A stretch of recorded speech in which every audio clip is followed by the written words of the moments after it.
ન્યૂઝલેન્ડ ગુજરાતી સાથે હું છું પાયલ બામભણિયા। તો જોઈએ આજના સમાચારમાં। અમરેલી જિલ્લામાં કમોસમી વરસાદનો કહેર જોવા મળ્યો છે। ઠેર ઠેર ઉનાળુ પાકમાં પણ ક્યાંક ને ક્યાંક નુકસાની જોવા મળી છે। કેરી સહિતના બાગાયતી પાકોમાં પણ નુકસાની જોવા મળે છે। ત્યારે ચલાલા વિસ્તારની આજુબાજુમાં રહી અને માટી કરતા લોકોની પણ વેદના જોવા જેવી છે। જોઈએ સંપૂર્ણ અહેવાલ આ ખાસ રિપોર્ટમાં। ધારી તાલુકાના ચલાલા પંથકમાં છેલ્લા 5 દિવસથી કમોસમી વરસાદના કહેરને કારણે માટી કામ કરતા વેપારીઓને ભારે પ્રમાણમાં નુકસાની ભોગવવાનો વારો આવ્યો છે। ત્યારે ફરી હવામાન વિભાગની આગાહી મુજબ હજી પણ વરસાદની સંભાવનાઓ છે।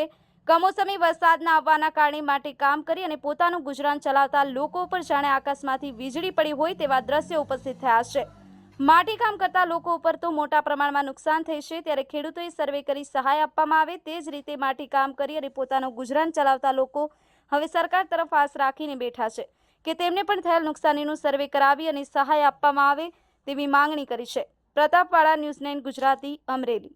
મારું નામ ગોરધનભાઈ ખોડાભાઈ દેવગણિયા અને આપણે ચલાળામાં મારો ભઠ્ઠો છે અને આજે લગભગ 40-50 વર્ષ અમે ધંધો કરવી છીએ અને અમારે ચલાળામાં 400-500 ભઠ્ઠા છે અને આ માનો 4-5 દિવસથી વરસાદ પડે છે એમાં અમારે લાખો રૂપિયાનું નુકસાન છે અને અમને સરકાર કોઈ સહાય કરતી નથી અને 5 દિવસથી વરસાદ પડે છે એમાં માનો પવનના ભઠ્ઠા ઢાંક્યા હતા અને માનો કાચી ઈંટું હોય એ અમારે ઘણી ગળી ગઈ છે એટલે અમે આ માંડ ધંધો કર્યો, વહેલા ઉઠી અમે બાઈઓને બધા મહેનત કરી અને અમને કંઈ આવી રીતે સરકારની કાંઈ સહાય નથી। હવે શું કરવું? હવે અમે મુશ્કેલમાં મેકલાણા છે એટલે આવી રીતનું શું છે। હા, અને બીજું કે અત્યારે જે કુંભાર ઈંટુનું કામ કરી રહ્યા છે એમાંય ઈંટુનું તો કામ કરી રહ્યા છે, એક તો માટીની તકલીફ હોય, ઊંચા ભાવથી માટી લાવતા હોય, ઊંચા ભાવથી કોલસી લાવતા હોય અને એમાં જેની પડતર પડતી હોય કે ભાઈ 5,500-6 હજારની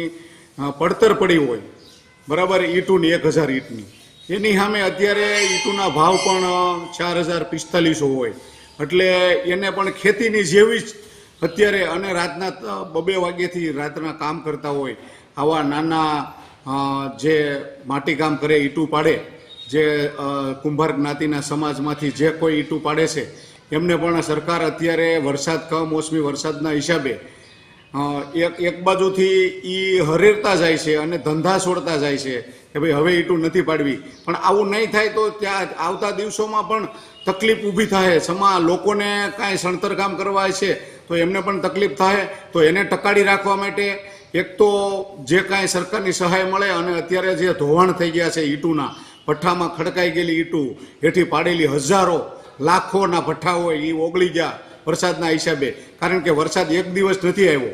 આ બધાએ વડિયા, કુકાવાવ, પછી ધારી, ચલાલા, અમરેલી, ખાંભા બરાબર, આ બધા વિસ્તારમાં એટલો બધો વરસાદ, બગસરા કે એમાં કોઈ ન પૂછો વાત। આજે આ 5-5 દિવસથી રોજ વરસાદ આવે તો આ લોકોનું માટીકામ જે કરેલું હતું, માટી છે ઈંટું પાડેલી હોય તરત ઓગળી જાય બરાબર। એમને પણ સરકારને મારી વિનંતી છે કે સરકાર આ લોકોનું પણ તાત્કાલિક સર્વે કરે અને સર્વે કરી અને એ લોકોને પણ વધુમાં વધુ વળતર મળે એવી મારી વિનંતી છે।